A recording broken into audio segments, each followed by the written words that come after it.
हिंदुस्तान में डाकुओं की चर्चा हो और सुल्ताना डाकू का नाम ना आए, ऐसा हो ही नहीं सकता। सुल्ताना डाकू पर हॉलीवुड से लेकर बॉलीवुड तक कई फिल्में बनाई गई और नौटंकियां भी दिखाई गई। इसे देखकर यही लगता है कि सुल्ताना डाकू किसी कहानी तक ही सीमित था। हालांकि सुल्ताना डाकू कोई मिथक या कल्पना नहीं बल्कि सच था। इतिहास के पन्नों में दर्ज सुल्ताना वो डाकू था जिसने अंग्रेजी हुकूमत के नाक में दम कर रखा था। सुल्ताना डाकू अमीरों, साहूकारों और अंग्रेजों के लिए खूंखार था, जबकि गरीब मुस्लिमों के लिए मसीहा था। लेकिन आपको ये जानकर हैरानी होगी कि गरीबों के मसीहा सुल्ताना डाकू के वंशज आज भी मुरादाबाद में रहते हैं। इतना ही नहीं, मुरादाबाद की भांतू बस्ती के भांतुओं के कब्रिस्तान में सुल्ताना की समाधि स्थित है, जबकि हरतल भांतू बस्ती में सुल्ताना डाकू का परिवार रहता है।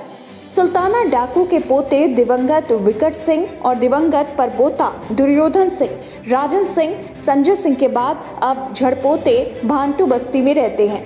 इस जगह आज भी परपोते दुर्योधन की पत्नी सीमा सिंह, राजन सिंह की पत्नी सरिता सिंह, संजय सिंह और हुसना सिंह के बच्चे के साथ ही परिवार में झड़पोते विशाल सिंह और उनकी पत्नी दीपांशी सिंह रहते हैं। वहीं परपोती मधुबाला सिंह और उनका परिवार भी यहीं रहता है। इतिहासकार बताते हैं कि अंग्रेजों और अमीरों से माल लूटकर सुल्ताना गरीब लड़कियों की शादियों में मदद करता था। देखने में सुल्ताना डाकू अपने नाम जैसा रौबदार नहीं था, उसकी कदकाठी भी कुछ खास नहीं थी और काले रंग का बेहद ही दुबला पतला व्यक्ति था, जिसे देखकर ये नहीं कहा जा सकता कि ये कोई डाकू है। जबकि आगे चलकर ये लड़का उत्तर प्रदेश समेत आसपास के राज्यों का कुख्यात डाकू बन गया। जानकारी के मुताबिक सुल्ताना महज 17 साल की उम्र में डाकू बन गया था। सुल्ताना की केवल अंग्रेजों और अमीर लोगों से दुश्मनी थी। वे बचपन से ही अंग्रेजों को पसंद नहीं करता था, लेकिन गरीबों से सुल्ताना का दिली लगाव था। गरीबों के खून पसीने की कमाई से जमा किया गया अंग्रेजी खजाना सुल्ताना का पहला निशाना रहता था।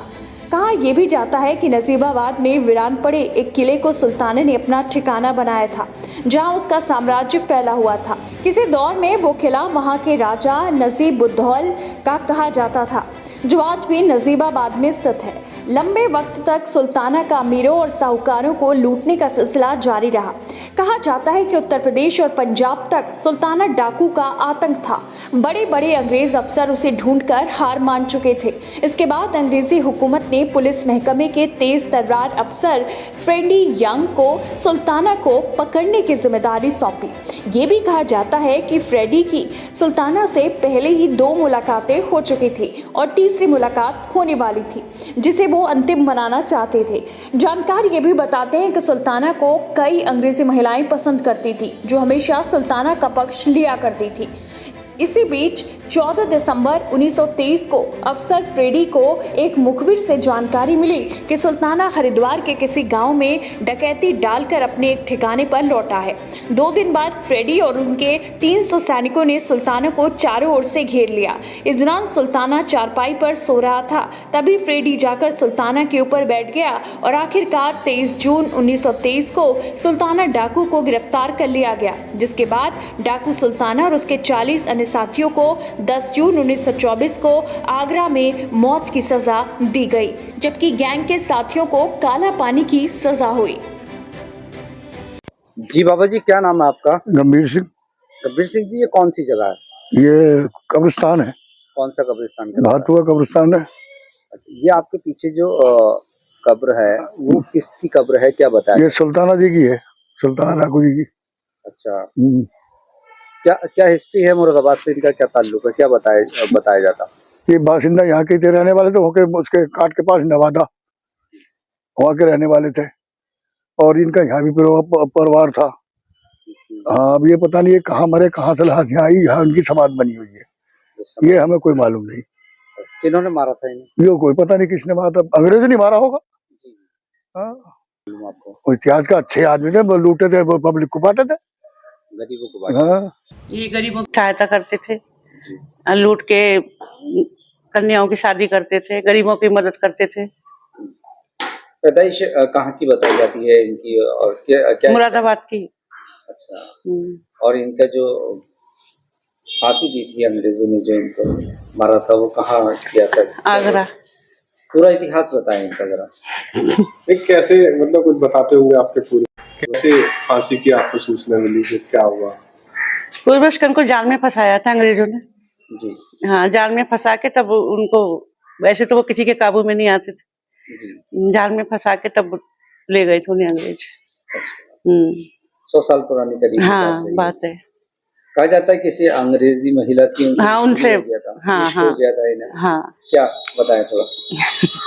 वो पसंद करने लगी थी उनको। अच्छा, हाँ, क्या कुछ ना? जी। नाम भूल गई मैं, बहुत पुरानी बात है ना। अच्छा अच्छा, क्या बताते हैं आपके बड़े?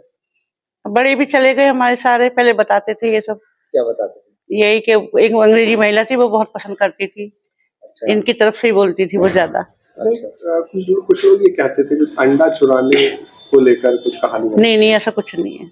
अच्छा, हाँ, ये सब फालतू बातें हैं, अंडा उंडा कुछ नहीं चुराया था उन्होंने। क्योंकि आप उनके परिवार से हैं तो आप ज्यादा बेहतर बता सकते हैं कि इस तरह से जो उनका नाम पड़ा सुल्ताना डाकू, हालांकि सुनने में बड़ा वैसा नाम लगता है, लेकिन वो पर वो डाकू है नहीं, डाकू बना दिया गया उन्हें। जी जी।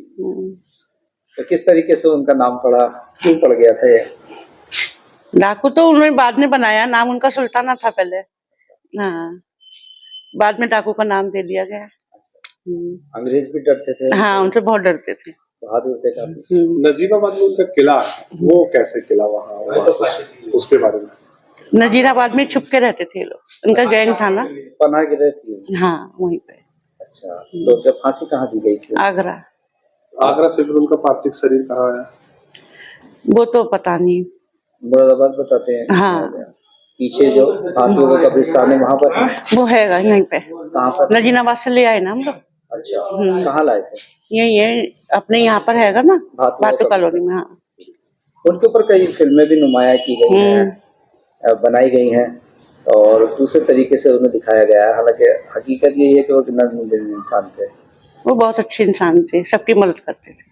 अच्छा, क्या आप किस तरह की मदद की दरकार करते हैं? यही हमारे बच्चों को रोजी रोजगार, कोई पूछने भी नहीं आता, इतना नाम होने के बाद भी उनको डाकू का नाम दिया गया, बस। और क्या, कोई मदद नहीं, कुछ नहीं। तो क्या चाहते हैं?